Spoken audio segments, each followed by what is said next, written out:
Hi, Wayne Dorband here for the biweekly NTP CEED webinar huddle that we hold here at our Northern Colorado headquarters in Loveland, Colorado, both live here at our site and also going out over the web to those of you that are watching.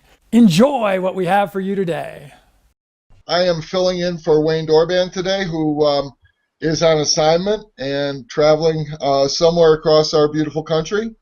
So he had a business meeting, I do believe. So he asked me to fill in for him today. For those of you who are joining us, I'm located in Denver, and we have a very interesting guest today, and I would like to introduce to you Anndrea Hermann, who is the president of Hemp Technologies. Anndrea, are you with us there? Yes, and it's actually Anndrea, and Anndrea, I am here. Okay, I apologize. No worries. Thank you, John, so much for having me. And Anndrea, perhaps let our listeners know where you're located today. I'm based in Manitoba, Canada. Manitoba. And how is the weather up there today? We're actually having really great weather, but we know winter's going to be on us soon, and some point in time, I'm sure we'll hit that minus 40 Fahrenheit. So we're enjoying the last sunny days we have. Well, hopefully not too soon. Maybe tell us a little bit about yourself on a professional level right now and what you are doing. Absolutely. As John stated, I am the president of Hemp Technologies Global, and you can check us out at hemptechnologies.com.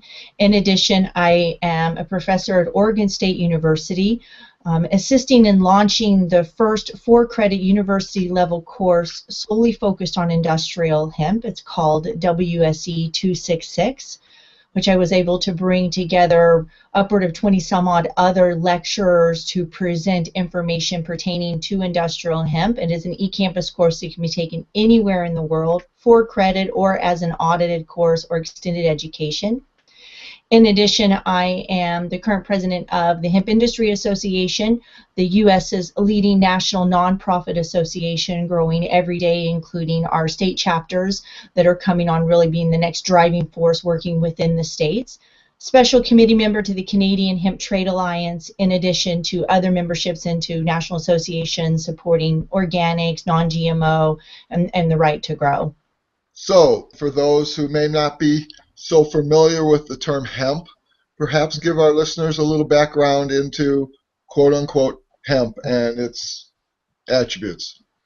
Well, industrial hemp has a long historical place in not only history in the United States, but really globally as you look at, as cultivation grew and the need for early on ropes and different materials that were coming out, produced really on economies of scale, plantations throughout the U.S. in addition to globally. Industrial hemp is part of the cannabis plant family.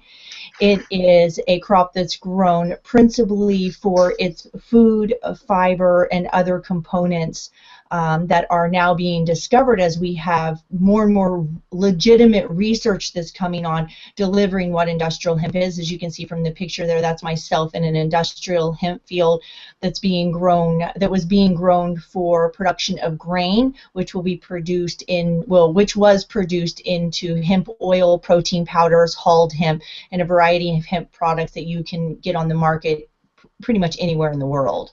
One item of note that we did know, we know that the famous actor from Gunsmoke, Dennis Weaver, had a very large impact in your life. Perhaps tell folks a little bit about that.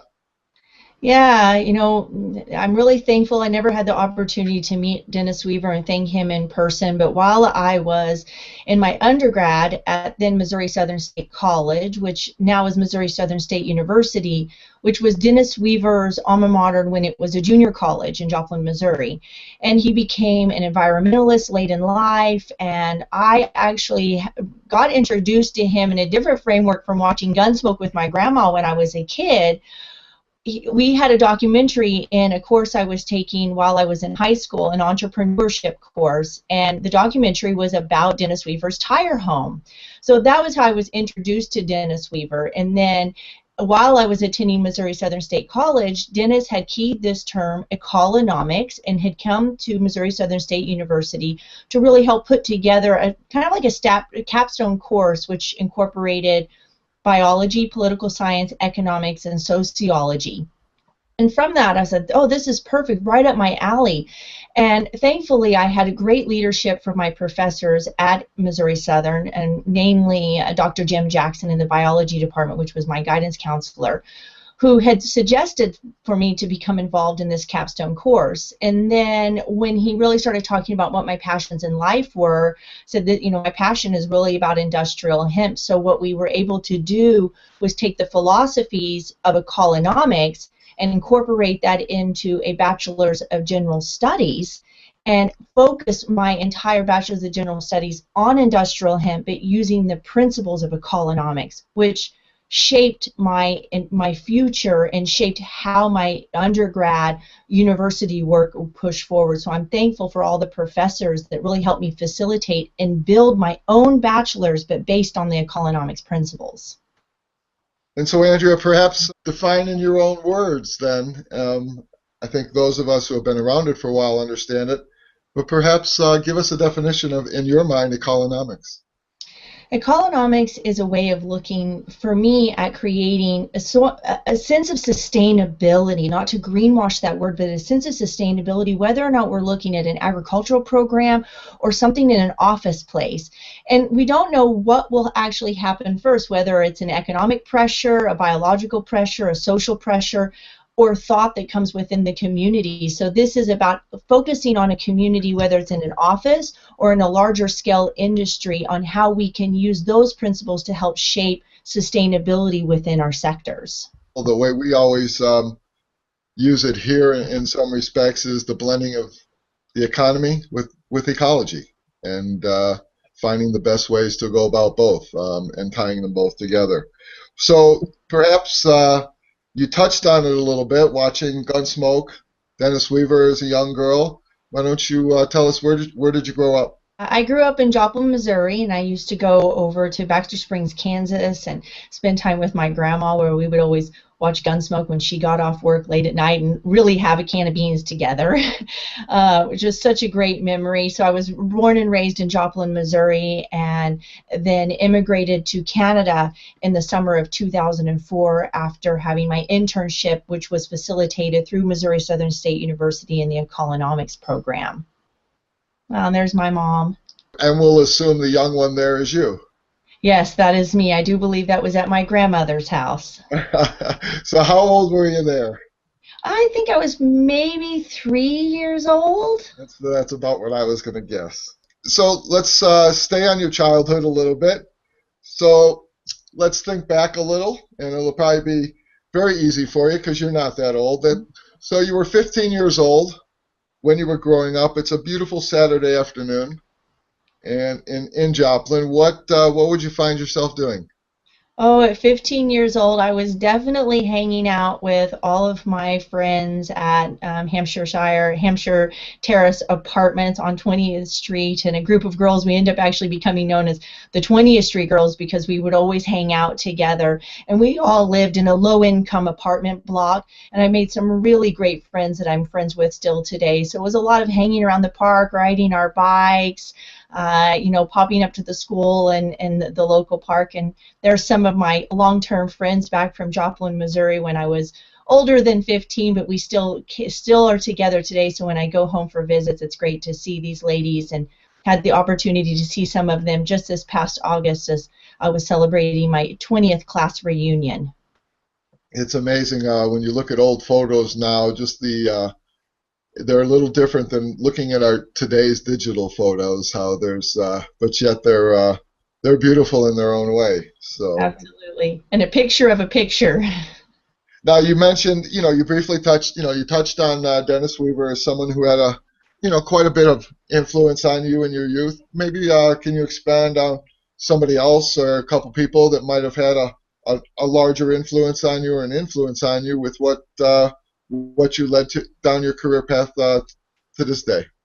Yeah, I always had some really impressive teachers going along school. I mean, Jane Hutchison, when I was like in the second grade, I remember her singing great songs about the states. And she was a runner, and I always really looked up to her. And then as I went along through school, definitely, my family has always had faith in me. And when I said, industrial hemp is a passion, has stood by me, and thankfully I've had a lot of support throughout that time.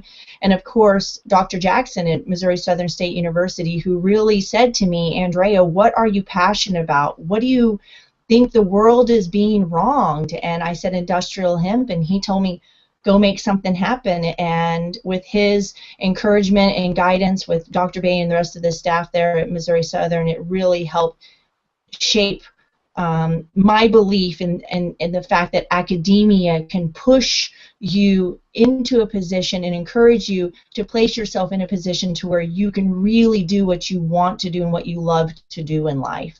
Interesting. Very interesting. Perhaps tell us a little bit about now the course that you teach online as far as academia. Well, the course is offered through the eCampus segment at Oregon State University. It is a really leading light, and I'm very proud to be part of.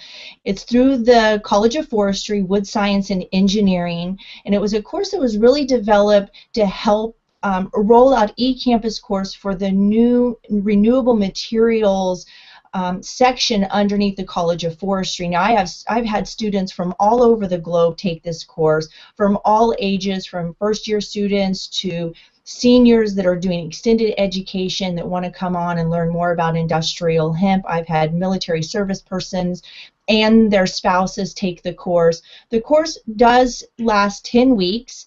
There are 3 segments that are posted each week, an opportunity to present a term paper and a creativity project, which is one of the funnest projects that I think we have in the course, because I really want people to use that creativity project to present what they care about. If they want to write music, write a song about industrial hemp. Do you want to teach elementary school? All right, put together a project to educate elementary students and really allow them to grow into their own, as then they can take that opportunity and turn that into some undergraduate work so that we can drive research. Because with that research, it adds legitimacy to the industry. So I'm hoping that this course will help shape the next generation of researchers and also open up the eyes to students. And so many say to me, I did not know. Within the first week, they're already telling me that they have learned things. And this comes from people that I also know are well educated in industrial hemp. So that's through College of Forestry, Oregon State University, and the course number is WSC 266. It is a 3-credit-hour course if a student would like to take it for credit, and you can work to get the credit transferred to another university if you're attending one. Expanding on that a little bit, what opportunities are there for someone who, once they, find out that, wow, I'm really excited about working in this industry, and what opportunities are there for folks? Well, right now you see great companies like Manitoba Harvest, Nutiva, Dr. Bronner's all hiring. So there is an opportunity for you to enter right into the workforce, whether or not you've taken the course or not. You could have a background in logistics or sales, in natural or in other components, and score jobs of that sort. In addition, for students that are in school, they can incorporate industrial hemp into their undergraduate work or their graduate work, or turn what they start as an undergraduate project into a master's or PhD. So there's a lot of room to grow within academia. In addition, this is one of the students that is now a student who came into the hemp field when I was sampling. So there's opportunities to grow there. There's also opportunities to grow your own business, whether it's a small local business or taking a product national, to say. Perhaps describe for folks, someone like yourself who's been around this for a long time, who's teaching courses, what does the term sustainability mean to you? The term sustainability to me really is focused on, that 7 generations ahead of ourselves. So what are we doing today, pardon me, what are we doing today that's going to impact our great-great-grandchildren? If we look at agriculture, particularly sustainability to me really is focused on principles of certified organic, non-GMO, and low inputs, and really using nature to guide our agricultural landscape, as we're starting to see the market shift in that direction already. So that's a nice thing. In an office setting, sustainability to me looks at, are we reducing our printing ink? Are we using low printing ink, for instance? So these are some of the ways that we can create sustainability. In my own home, sustainability is about monitoring our water usage, paling our water out to the garden and flower beds, growing our own food, and thinking about where our waste goes and how much waste we're creating in our own homes. Very well said. I do see we did have someone chat in, and I'm going to read this question, and perhaps, Anndrea, if you wouldn't mind answering it. Glenna would like to hear you talk about just what you love about the hemp plant. Oh, well, that is a big question, Glenn. Thank you so much. I really love its diversity. That's one of the things, and I love the fact that it can be grown on economies of scale, which are really important. So if we look at, efforts of people that are tribal people or small local communities that have relatively small acreages of land that can come together to create a greater pool to supply to that particular community, or you can grow industrial hemp on large-scale applications for the food and for the fiber and the building material and the therapeutic properties that are coming around with that valid research. So that's the thing I love about it most, and it just makes me feel so good that the work I'm doing is helping other people's hemp dreams come true. That's why I do my work every day, is so their dreams come true, your dreams come true, which means that my hemp dreams are coming true. And as you continue on your path, I'm sure that you come across people all the time who are in the sustainable world, in the environmental world, the green movement. Who are some of the folks that you follow now and you collaborate with, and just what they're involved with and how they interact with you, and perhaps tell some folks about that. Yeah, from the industrial hemp side, there are great networks that have been built, such as the International Hemp Building Association, led by Steve Allen. So these are some of the groups that we're working closely with as we sort of drive forward. Also, a lot of researchers are coming around. If you look at Dr. Jim House at the University of Manitoba and Dr. Chris Dick from the University of Manitoba and the work they're doing. So we're seeing a lot of those leaders come out from within academia bringing forward, and then their students bringing forward. But I also feel a huge inspiration from what we'll say are just the normal person who's looking to improve their home and looking to improve the way they're eating, that really inspire me every day. And those are the ones that really are leading the force, in addition to all of the groups working in the non-GMO, the right to access, and of course all of the foot soldiers that are picking up the phone every day and contacting their congressional leaders, asking them to support the rights of American farmers to cultivate industrial hemp. Tell us a little bit about some of your life's experiences and stories that might let people see a little bit more into you and what led you down this interesting path. Well, when I was younger, about 15 years old, I was introduced to cannabis, and being from Missouri, I quickly learned that we had a rich history of cannabis in Missouri, particularly industrial hemp. And from that really started me thinking about, my own hemp history in Missouri. And once I was in university and Dr. Jackson and working with the Ecolonomics program, him saying, you've got to go out there and make a difference. And I was really fortunate that when I sat down that day and sent an email to the Parkland Industrial Hemp Growers in Dauphin, Manitoba, I got an email back the very next day stating that they could facilitate an internship for me. Changed my life forever. I had the opportunity to go for the next 4 summers and stay on a farm, a grain and cattle mix farm in rural Manitoba, where they let me drive the tractors, take meals to the field, run fuel, work in the breeding plots, work with the summer students. It really set me off in a position of not only an opportunity to learn, but an opportunity to share what knowledge I had. When I returned back to Missouri Southern, I had the opportunity to assist with a debate that was going around called Heads versus Feds. And what I got most out of that was, during this debate, which was principally about medical cannabis, or marijuana particularly, was that neither party, the Heads or the Feds, which was Bob Stutman, were opposed to industrial hemp. And that's really key right now as we move forward with our bipartisan lookout about industrial hemp as per our congressional bills. Are there a lot of opportunities for folks, younger, older students, whoever, looking for internships? where would you tell them to look for, opportunities if they're, looking to get started, looking for an internship?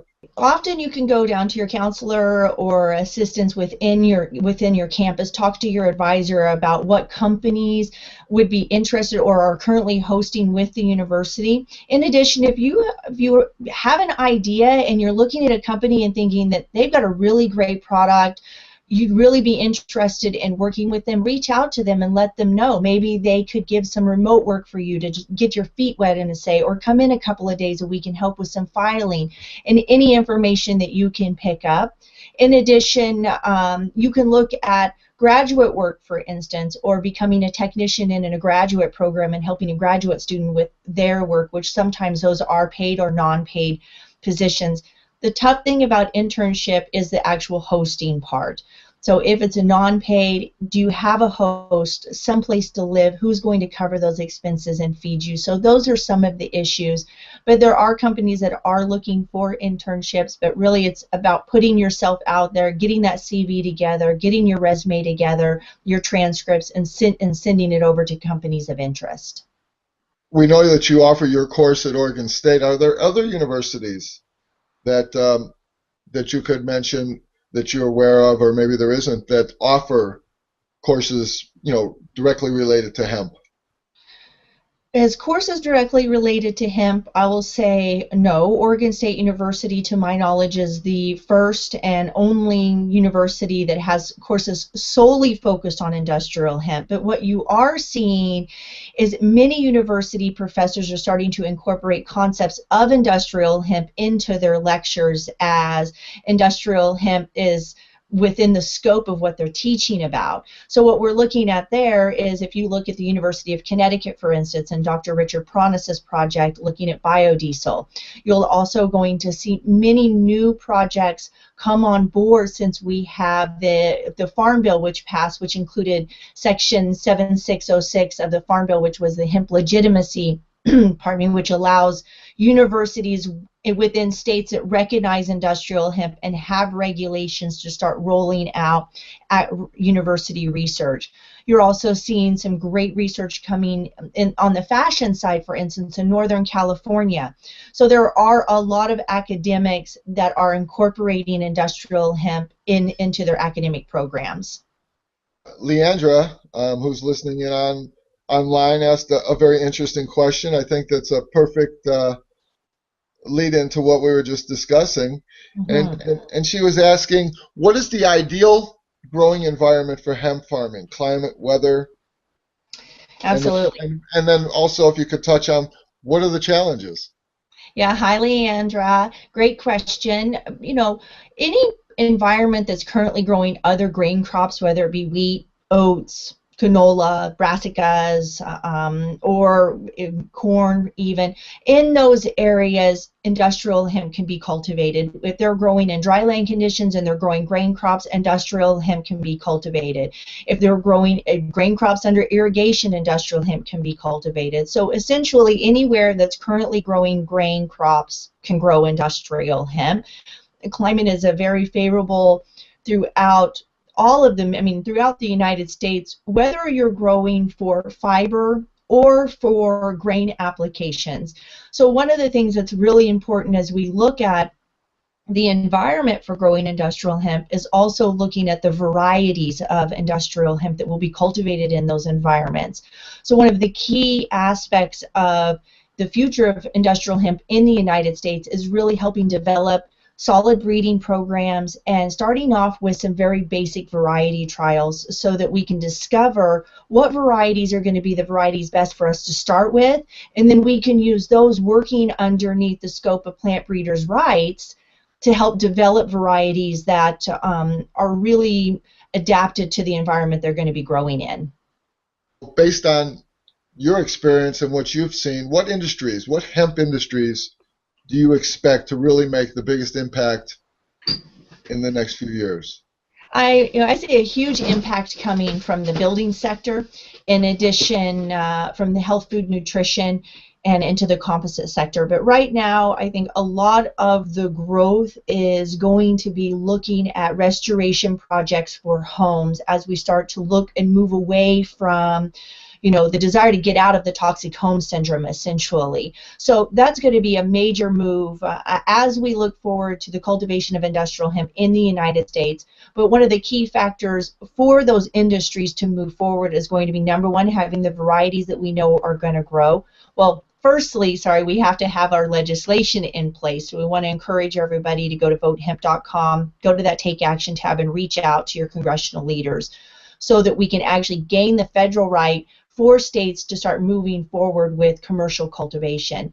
So some of the limitations that we have right now would be lack of fiber processing facilities. These things are coming online, but right now we don't have them for domestic supply, for a consistent domestic supply of industrial hemp fibers and stock components to go into building applications.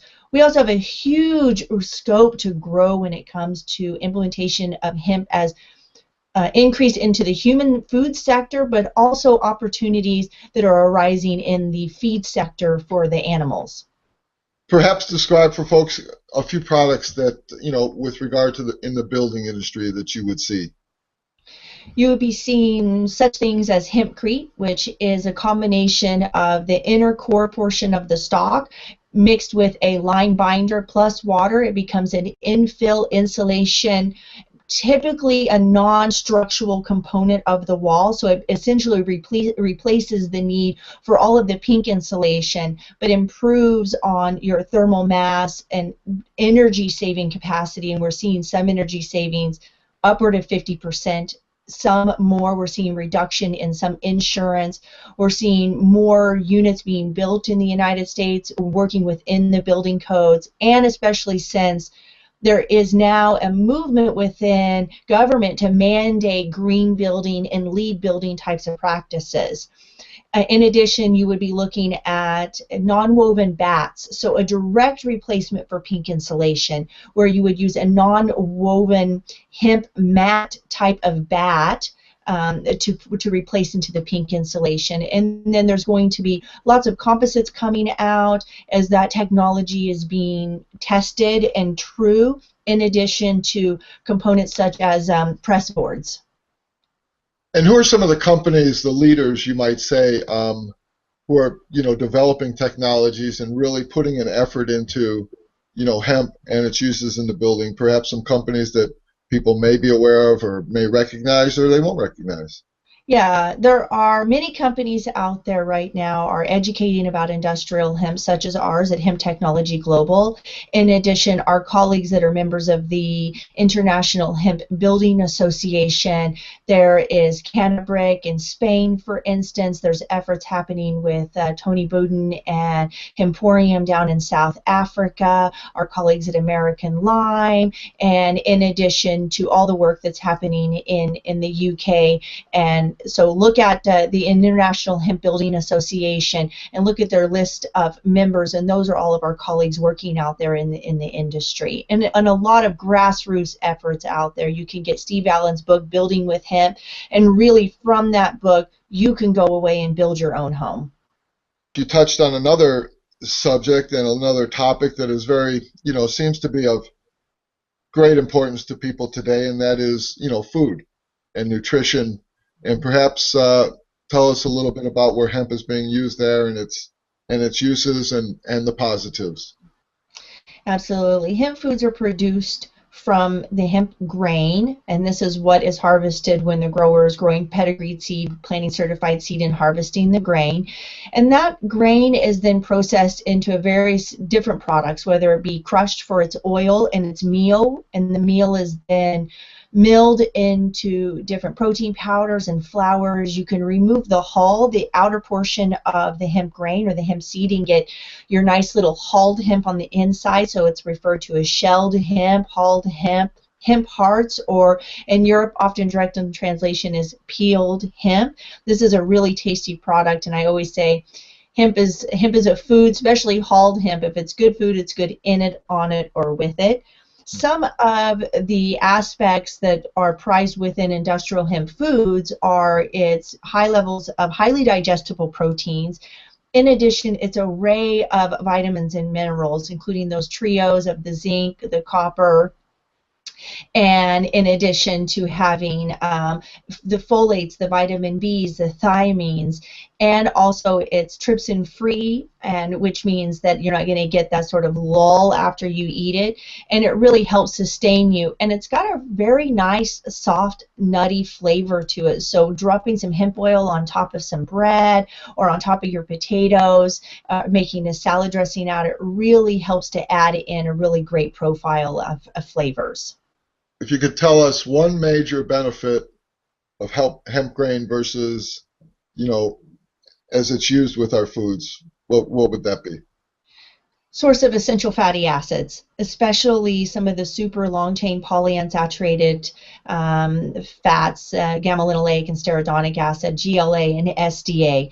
And those particularly are not found in other quality table oils such as olive oil or flax oil. So that's one of the components that really sets industrial hemp aside, not to mind that it is a crop that can be grown for dual purposes. So you can be growing the crop not only to produce food, but you could be growing the crop to produce fiber and fuel in addition.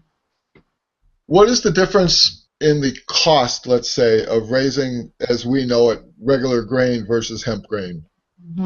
Well, I'm just looking here from the Manitoba Agricultural Food and Rural Initiative from their production cost. So just looking at total cost for return margins per se, gross revenue, this is coming from the 2013 analysis, for hemp grown for grain would be $405 gross revenue per acre.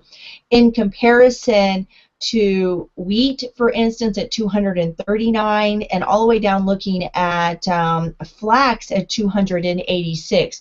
So that's one of the aspects. Now looking at total operating cost, the operating cost for hemp is higher, a bit higher than of the other crops, but the return because of the higher contract price really makes the difference. In production and growth time, are they similar? Production is around 120 days. Really, depending on where you're located at and what you're growing for, you could have a bit of a longer growing season. Now, here in the prairies in Canada, we have a very short growing season, so we're in the ground by the end of May, and we're harvesting in September, October timeframe. So when we're seeing around a 20% growth in the industry currently over the last few years, and increase in acreage. Let's head in a different direction here. Has there been a negative experience in your life that might have molded you in a way to help you become a better person? Yeah, when I was growing up, my mom worked really, really hard, so I stayed at home with my brothers a lot and helped take care of them. That taught me a lot of valuable life lessons, really how to manage a home, get home when the kids are there, help my mom out, which is really important to me, and I've learned a lot from that. In addition, from my grandmother and my great-grandma, really helping me, learn about cultural diversity and accepting people for who they are. My grandmother was a foster parent my entire life and really helped teach me about accepting people for who they are and not just looking at what was going on the surface or looking beyond the skin to really recognize people. So those have been some of the things that have really guided me in the direction that I am. And then in addition, and just sticking with it and just being adamant and staying true to who you are, and honesty is definitely the best policy, and really supporting the industry as a whole and not just thinking about myself. And as I said, every day, my capacity to help other people's dreams come true really help mine come true, and that's what I stay focused on every day. I think you just touched on it a little bit. Perhaps one key skill, or perhaps there are several that you've learned and you apply, and how you lead your life and your business life. You're definitely looking at the 7 generations ahead of yourself. I try to think about that. What is the work I'm doing today, and how is that impacting people? Definitely have to learn the skills of multitasking, wanting to do multiple things and drive that sector. And often I find people will ask me, how do I find my place in the hemp industry? And I say, no, you have to get out within your community and start communicating with people and talking with people so that they understand, who you are, what your passions are, and really going for what you love to do versus going for something that's just going to be a paycheck. So really embracing and really talking about who you are, and having an opportunity to have fun, as the picture is showing right now. This is my friends at the Winnipeg Folk Festival, and we all got dressed up in matching running tracksuits to inspire people and have fun and really have an opportunity to reconnect with your friends. And I have a sign that says right here behind me, every day I have to think happy thoughts, I have to get active, and I have to stay connected with friends and family. Well, those are three items that everybody should perhaps think about doing, because that's really tremendous advice. Absolutely.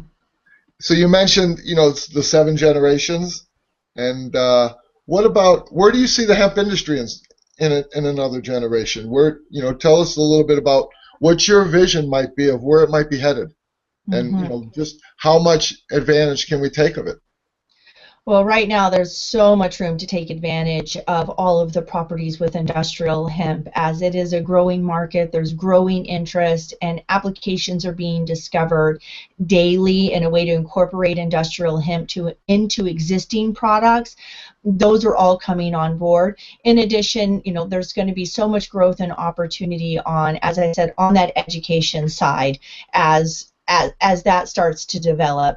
And one of the things is really important is, joining forces with national associations and finding out your community that's actually educating about industrial hemp and reaching out to your congressional leaders, because if we focus back on the principles of ecolonomics and how we use that in the scope of industrial hemp, one of those principles is the political side. This picture here shows a fellow Missourian, Chris Nelson, from Missouri in Addition, and we're up in Washington, D.C.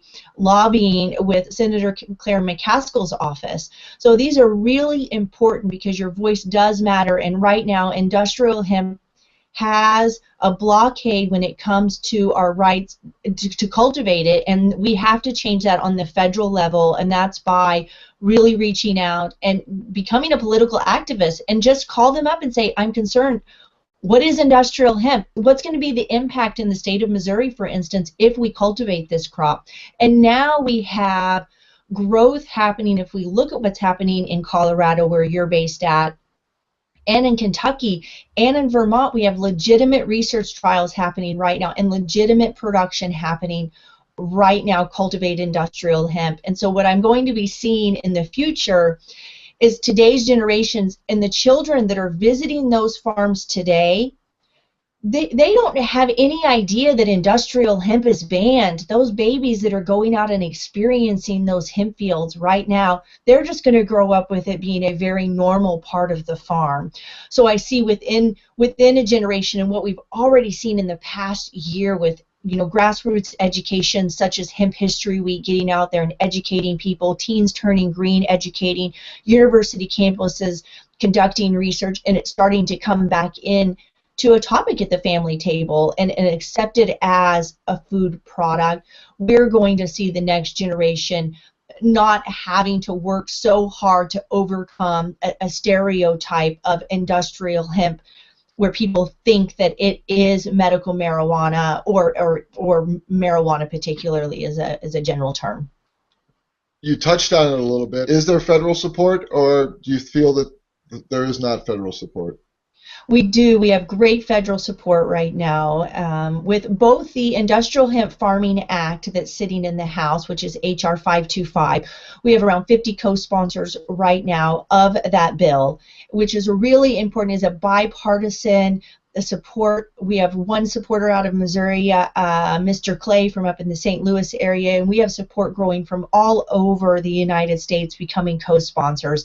So right now we're growing those numbers now in the Senate bill. I think we're at around 5 co-sponsors on the Senate bill and gaining more every day. So we are gaining sponsorship, but one of the things that when I was up on Capitol Hill this past September for the Hemp Industry Association's Lobby Day, one of the things they tell me is They don't hear enough from the constituents, but when you do reach out to them, they do hear it. When you send them an email, they do get it, and it does help make the change. So just contact them, ask who is the person in charge of agriculture.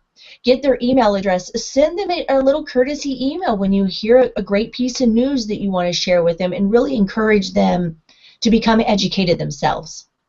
Who would you suggest are some folks just off the top of your head that some of our listeners could contact to find out who might spend a little time with them and answer some questions? Who are a couple folks perhaps you could share with us that people could contact? Well, for instance, if you're in Colorado, you can reach out to the Rocky Mountain Hemp Association. They actually have a forum coming up that really looks at hemp laws, which these are really great. We're starting to see lots of these, associations coming on board. In addition, gaining force with the Hemp Industry Association state chapters, reaching out to your local agricultural commissioners or ag departments and asking what forward movement's happening within the state. You can always reach out to votehemp.com and speak with Ben Drose or Eric and Colleen, and they will help you guide to meeting the congressional leaders that you need, helping you set up appointments, helping you with the language. If you don't know how, I've never made a call to my congressional leaders, what do I say? They'll give you a little template to help you understand what you can say when you're making that phone call and asking them to support industrial hemp farming in the United States. Perhaps tell us about one book that you've read recently, or a book that you are reading that perhaps is having a big influence on you or has had one. Mm-hmm. Well, I guess the last thing I just read was the Fair World Project's latest release talking about domestic fair trade. I think those are really interesting concepts as we move forward at looking about not only fair trade products in third countries or developing countries, but also our domestic fair trade. I think those are really interesting. In addition, one of the latest books I have been perusing in and out of would be Doug Fine's book, Hemp Bound, which is really looking at the hemp industry overall. And honestly, right now, with school being in, I'll spend a lot of time reading the discussion questions from the students within the course, which are really enlightening because it helps me really get in and discover what thoughts are people having about industrial hemp and looking at the hemp history. And so, and in addition, a lot of time assisting in reading regulations that are coming out. For instance, in Tennessee next month, they're having a meeting pertaining to the regulations that will be coming forward with industrial hemp in Tennessee. So that's a lot of it right now. So have you come across any true students, acquaintances, friends, business folks who have become true hemp entrepreneurs? Absolutely. I mean, you look at great companies such as John Rulak with Nutiva, or Hemp Oil Canada and Sean Crew and their team, Manitoba Harvest, Everbar, Alishawa, and Artisan Hemp Paper, our friends in the textile industry such as Recreator and Young Maven, and hemp traders that are really pushing forward. In addition, my business partners, kicking off with Greg Favell and David Madera. David had passed away a couple of years ago, have really helped shape me. And I cannot forget the kindness of the Parkland Industrial Hemp Growers and the Federal Roach Farms, which took me in and really helped shape me and teach me about having humility on the farm and rolling with the punches when it comes to farming, and really about industrial hemp, and all of the students that I worked with over the years, and the industry that really helped support me and has seen me grow up the last 14, 15 years working in the Canadian hemp sector. One question I've always had, and I know that way back when, years and years ago, I was in a form of manufacturing in the clothing world, and hemp clothing was around. Perhaps tell us one characteristic about hemp clothing that people may not know. Well, I'm wearing hemp clothing right now from our good friends over at Livity and Hoodlum. One of the things is we've seen the fibers and the processes to create those fibers improve so that we're getting softer fibers. So we're not talking about the burlap bag feel anymore. We're getting qualities that are of really fine linen. We're getting the terry cloth. We're getting all different sizes and shapes of clothing that's coming out. And a couple of those properties would be its wicking properties. So it's going to dry very fast. It's got UV protective properties. And so those are all things that we're looking for as we're looking at, sustainable clothing. In addition, knowing that this crop is renewable, that it can be grown with relatively low inputs and pretty much no need for pesticides for its production. So those are some of the things that are prized as we look at hemp versus cotton, in addition to the fact that industrial hemp requires a lot less water during not only the cultivation of it during the growing season, but also in the processing. And so you mentioned the moisture wicking factor of hemp clothing versus perhaps the very, what's quote unquote in today in the sports world and the fitness world as far as the polyester moisture wicking materials. Is there a difference? Yeah, I'd have to dig out some research to actually show some numbers, but there's definitely a difference. But there's also a difference on the fact that you're putting something natural fiber on the skin versus the synthetic. And what there has been some with our colleagues like at Enviro Textiles that have done some work looking at, the buildup of bacteria in synthetics versus in a natural product. And I can say I had on a pair of Satori's hemp pants, and I tripped around a campfire and I fell on the campfire, and it burned a nice hole on the side of my leg. It burned a spot on my skin on my leg, but did not burn the pants. And today you cannot tell from these pants that it actually burned right through my skin.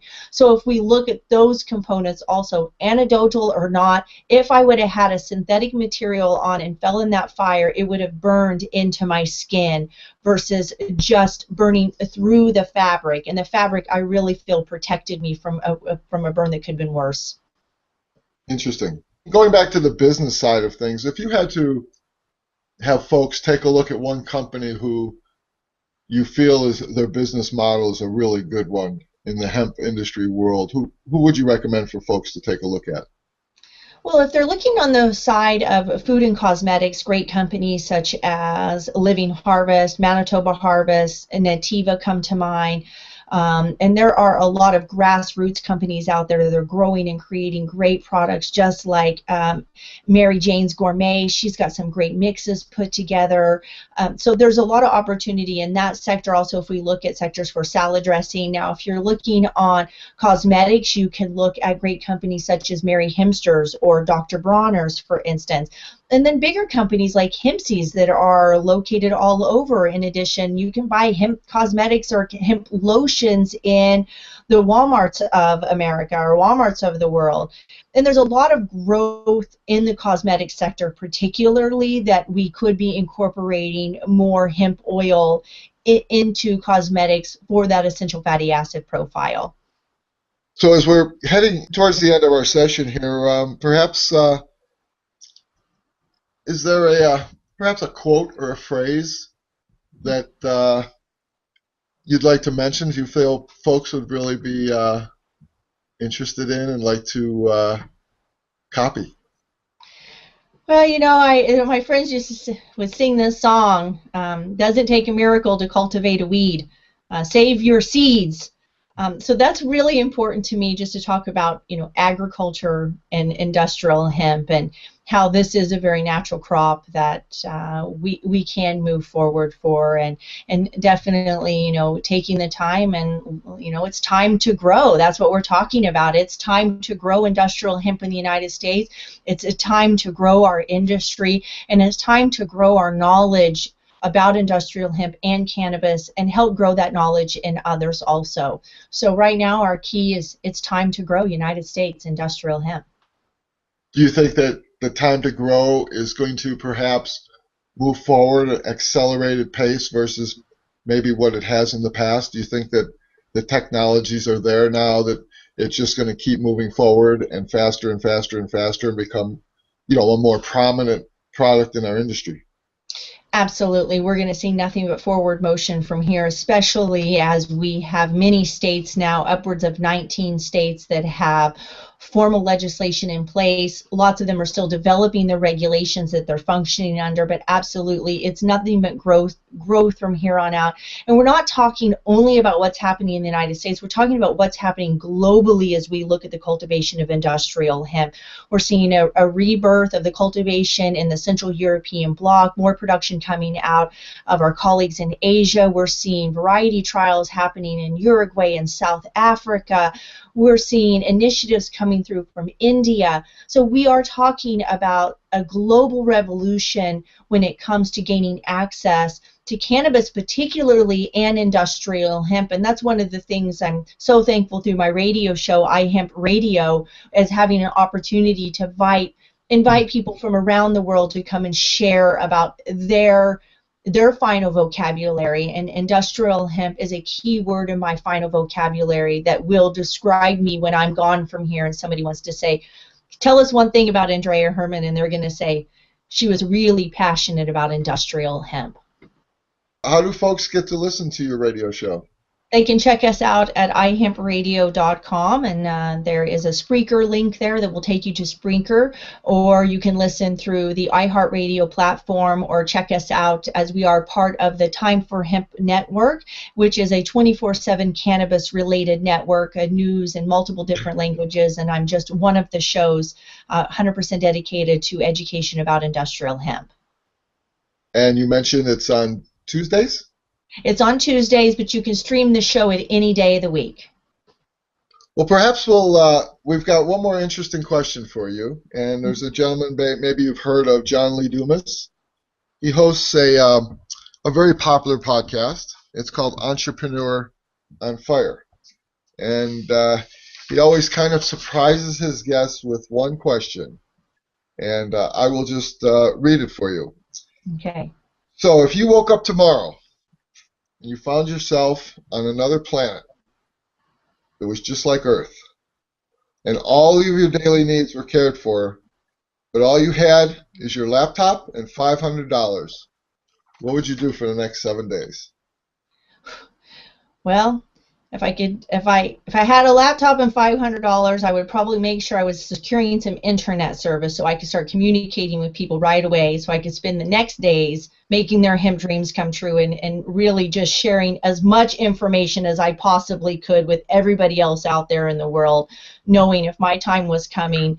That's what I would really do. I would use those tools to be able to share the knowledge, because it's not something that I can take with me, and it's something that I have to leave behind when I'm no longer on this planet. That's a great answer. You'd make sure you had internet service. That is awesome. That's wonderful. Without it, we wouldn't be here today. Right, exactly. Well, listen, we would really like to thank you. It was very educational and very informative, and hopefully you'll come back and visit with us again. And perhaps we will keep track of you. We'll listen in on your radio show. We'd like to thank everybody for listening. And Wayne will be back with you in 2 weeks. So on behalf of CEED, this is John Nillen. Anndrea, thank you so much again for joining us. And we'll be signing off for today. Everybody have a great rest of the week. Take care, and thanks for joining. Bye now.